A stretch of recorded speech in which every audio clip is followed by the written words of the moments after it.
Hello, hello. Thank you for tuning in. This is the HFT Healing from Trauma podcast.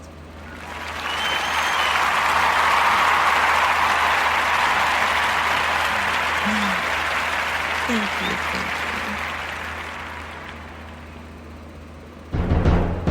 In today's episode, we're going to discuss how I've learned to cope with being alone without depression.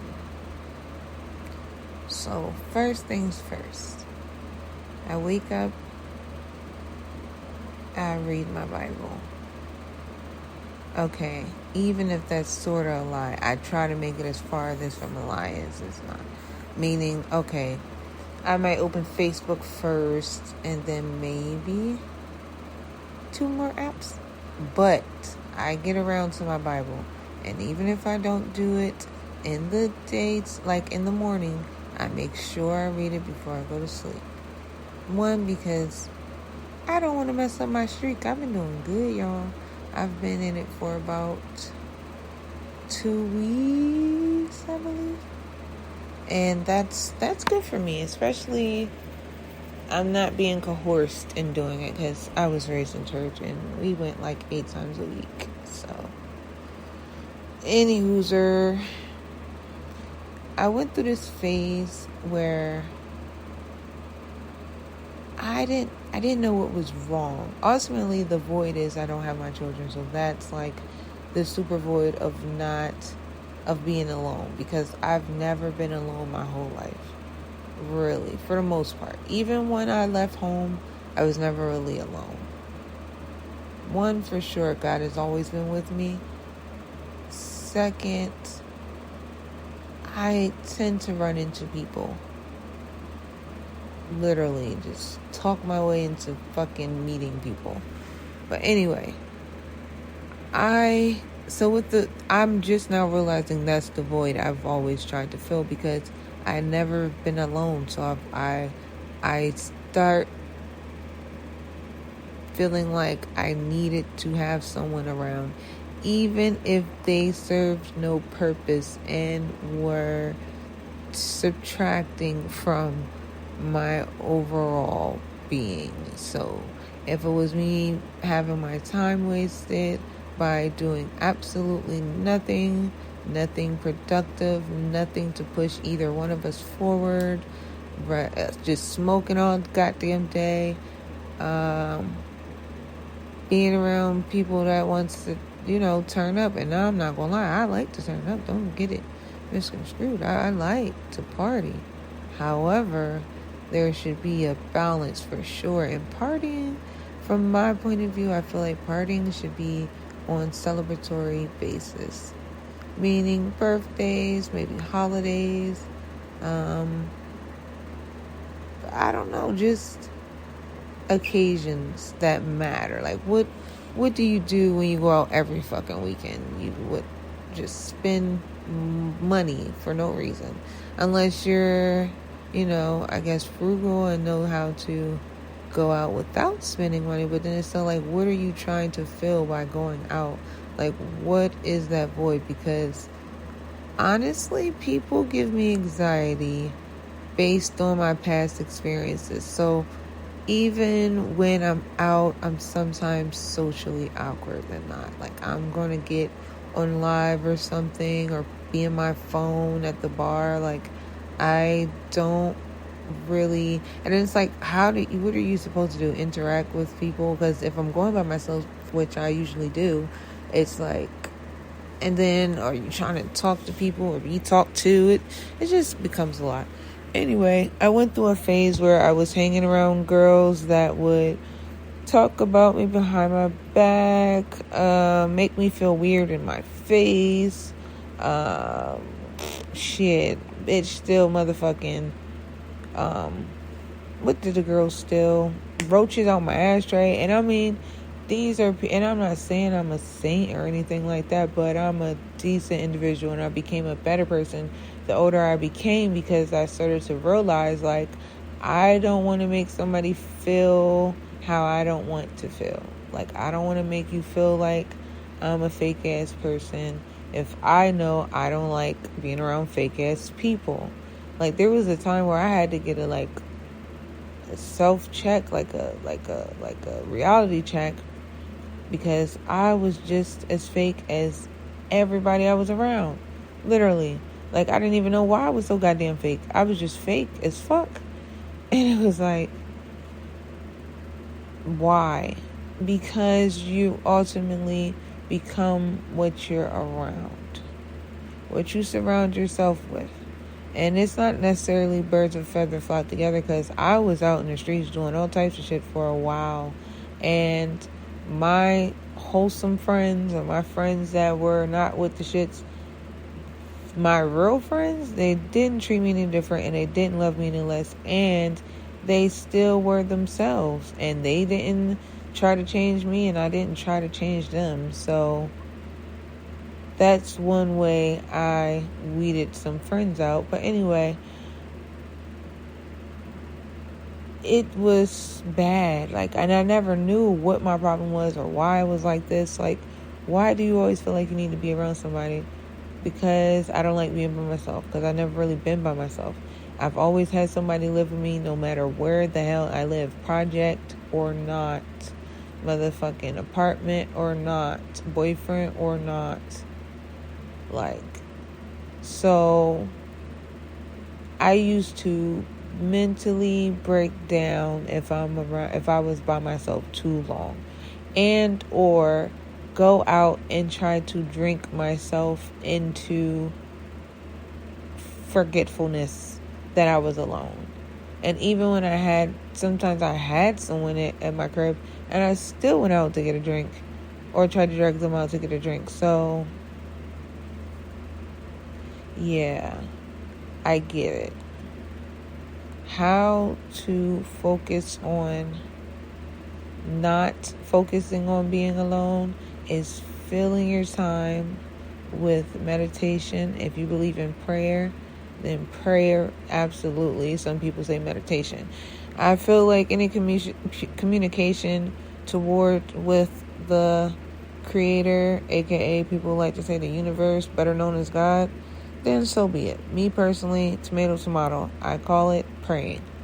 And praying is simply communicating, just talking to God like I would talk to Shaniqua and them, like literally, Lord, I need help. Lord, first I suggest thanking him before, after, and during the conversation, because you never want to make it seem like it's all about you, even though that's why you're praying sometimes. Because I know with me, sometimes I pray out of desperation. Like, I have nowhere else to turn. I don't know what to do.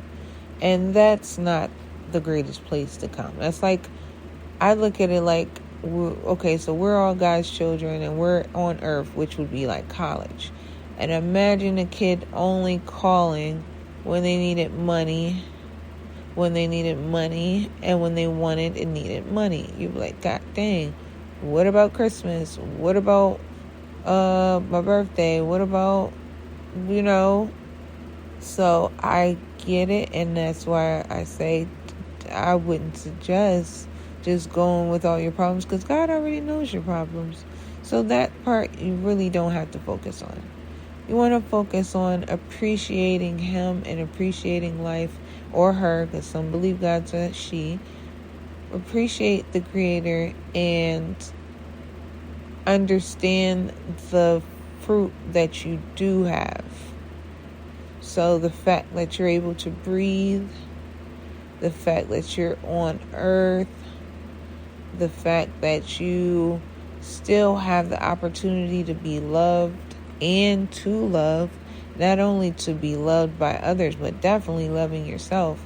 That's the biggest thing. And that's another thing that helps with not thinking about being alone, or how to deal with being alone without being depressed. Loving on yourself. Finding things to do that make you happy. For me, smoking weed makes me happy, but I can't smoke weed all day, every day, because I'm alone all day, every day. So between looking in the Bible and seeing what's going on, what messages for me, what can I get out of the verse of the day, and talking to God and letting him know I don't want to just take, I want to give, because that's a good relationship, is giving. And it's like, once you are in tune with yourself and who you are, and you have the direction to do what it is you need to do, the more comes to your mind, the more active you are. And I feel like, as they say, an idle mind is a devil's playground. When you're just not doing anything, it's so easy to take guilt trips. It's so easy to beat yourself up. It's so easy to think about how someone pissed you off. It's so easy to remember who owes you $15. It's so easy to just not be in a good space, because ultimately when you put all that together, it seems like it's overwhelming and more than the pros that you would normally have gratitude for. So even if you're on an oxygen tank, at least you still have the opportunity to breathe. That's the best advice I could give. When it comes to being alone, just stay busy. Like, okay, for instance, if I wasn't doing this podcast, and this is the third podcast I did today, within a 24 hours period, so I'm really on the roll. And both episodes were, one was an hour and the other one was 45 minutes. Well, about 43 minutes. And longer story short, just dedicating your time to something you want and enjoy doing. I have, thankfully, through God, whatever God's doing, God being God and God Godding, I have been able to ask for things and see them happening. So I ask God to remove the spirit of depression, remove that cloud of depression. Like, I know what is depressing me. Why am I still depressed? Like, and accepting the good. Like, I swear to goodness, I have a friend that's staying with me for a little bit of time. Longer story short, I started doing, like, making my money from home and being online and stuff. And ultimately, I was getting irritated because he's a guy and he just kept interrupting. But I don't feel like he was being malicious. He just kept doing it. And it was like, okay, how do you tell a grown-ass man to shut the hell up? How can you tell a grown-ass man to be quiet for 4 hours? Like, it was a lot. So I've been, like, wanting my space because I don't have enough space, one.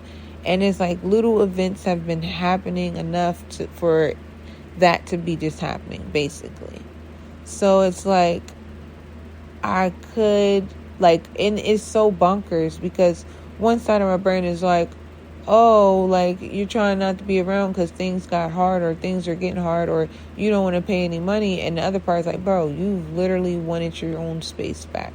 You literally have asked the universe to adjust this situation because you have other things you want to do. Longer story short, ask and you shall receive is the realest thing I've ever heard in my whole life. So if you really want to not be depressed or you really want to not feel alone, you got to be direct, one. But two, ask for it. Lord, or some of you atheists out there, universe, creator, science. I think you might still get credit for that. I don't know.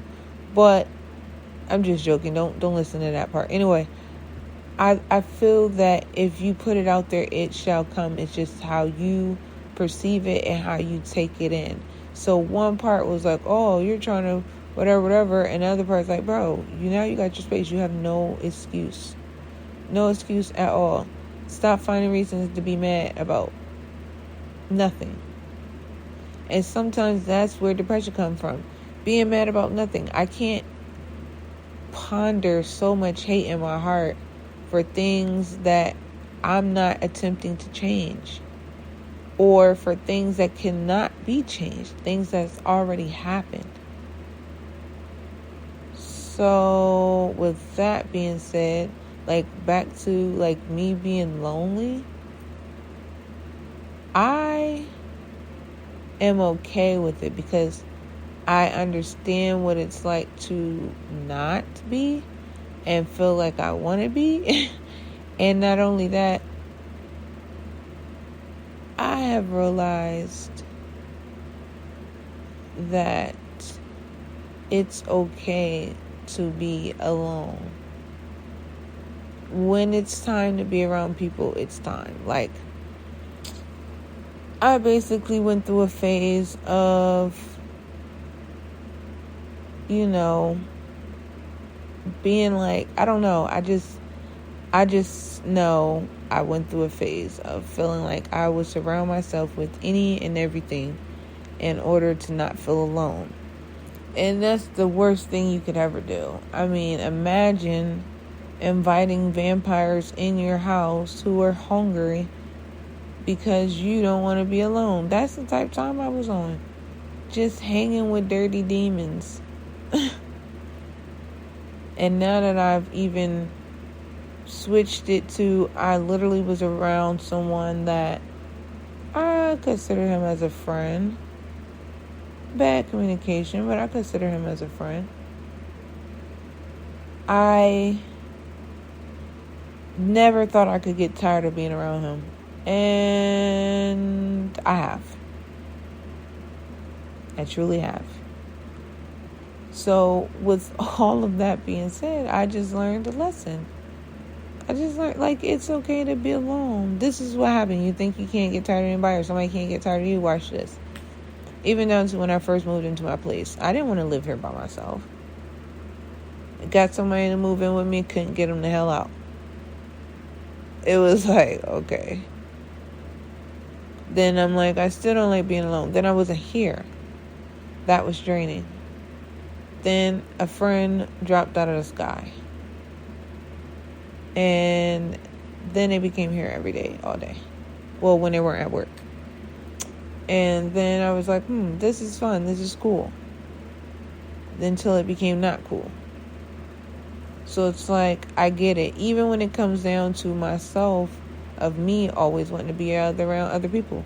People don't want to be around my weird ass all goddamn day. And it's okay. It doesn't make them a bad person. It doesn't make me any... Never mind. It's not going to hurt us to separate. As long as we leave on great terms, it's okay.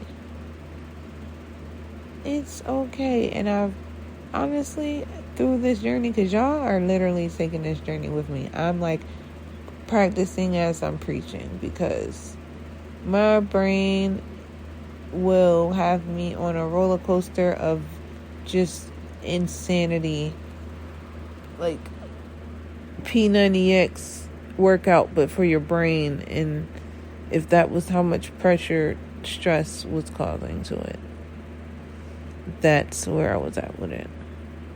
For instance, I have 3 podcasts, right?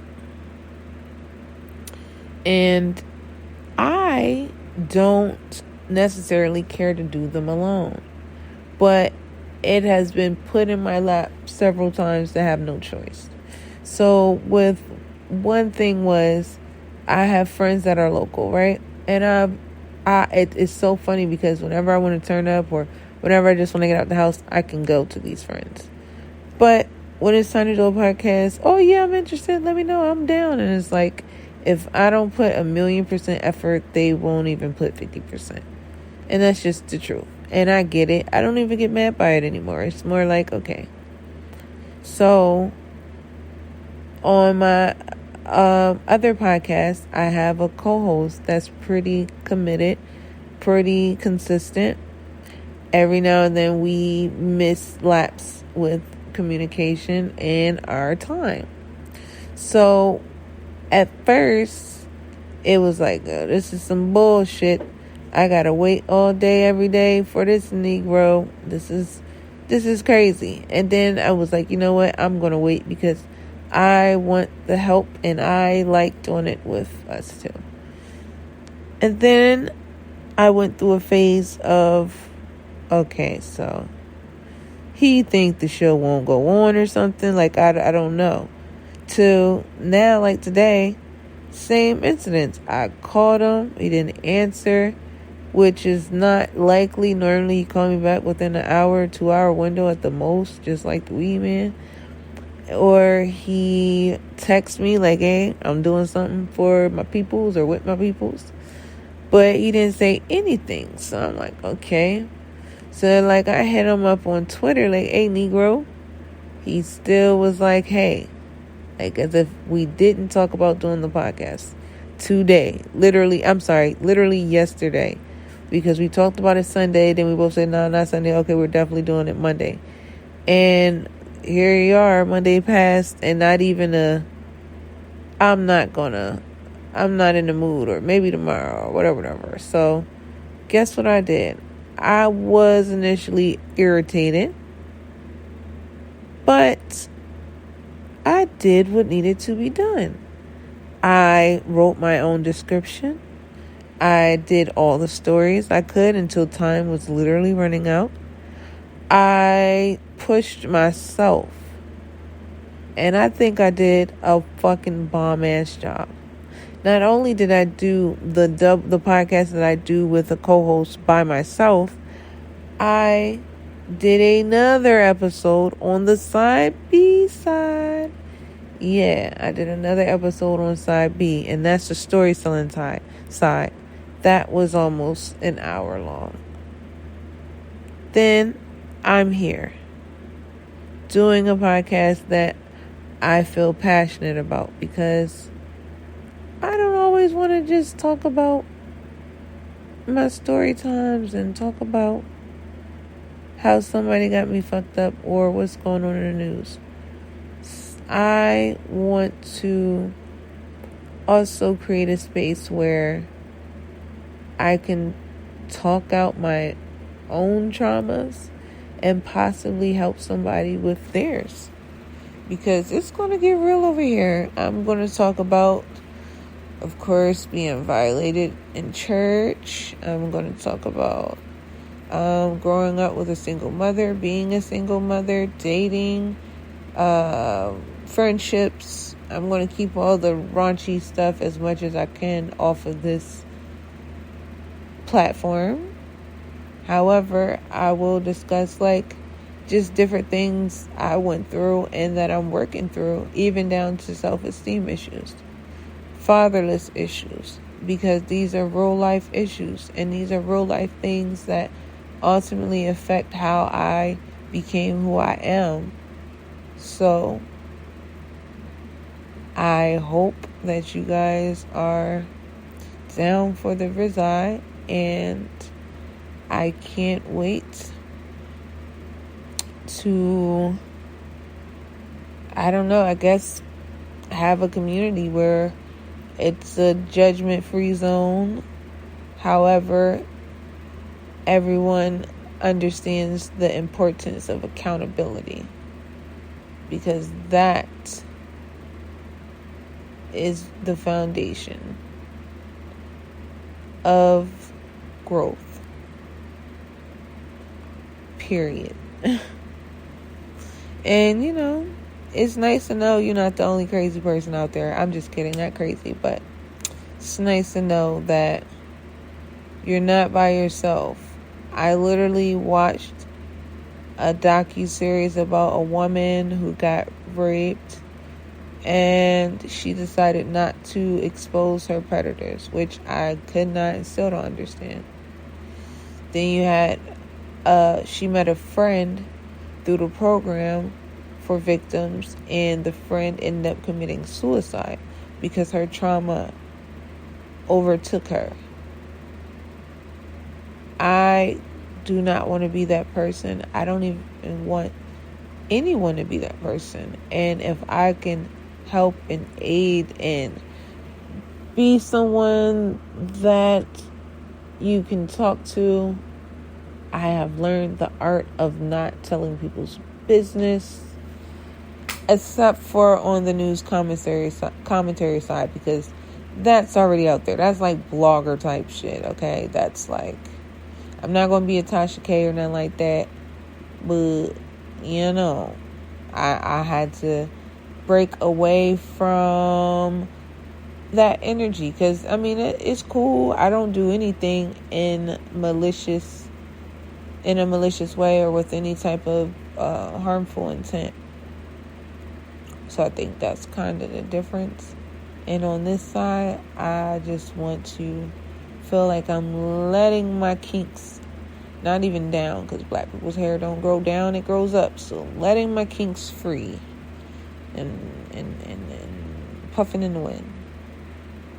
But this has been an episode of HFT, Healing from Trauma.